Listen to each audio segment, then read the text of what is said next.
Енем қызымды оңбаған иттің баласы деп айтады, көнбей кетсе дейді.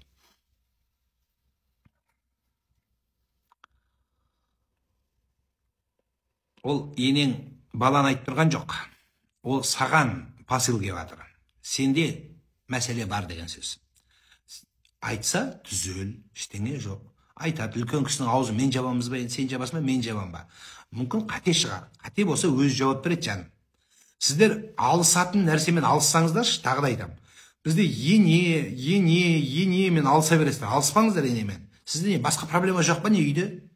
Күйеуіңмен алыс, кухнямен алыс, шкафпен алыс, комодпен алыс, холодильникпен алыс, міне толатын нәрсе. Білімізде талпын, кішкене тәлім алу, интернетте тола.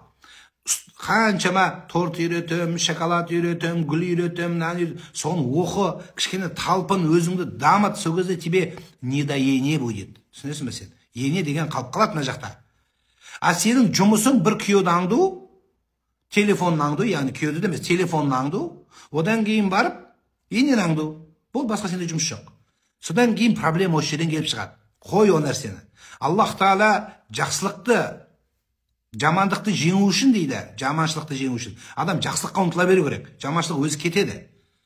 Біз басқа нәрсеменен алсамыз да, ол дұрыс емес. Оны уже түзет, ол 50-ге келіп бәленбай бала туып, бір күйеуді шалғып қартайтып біткен кейіне ол. Ол шашағарып кеткен сен қайнатаң, өліп тағанға шығар. Енді соны жеңген адам, сен соны келін мен жеңем дейсің. Жеңемейсің сен. Қой оны.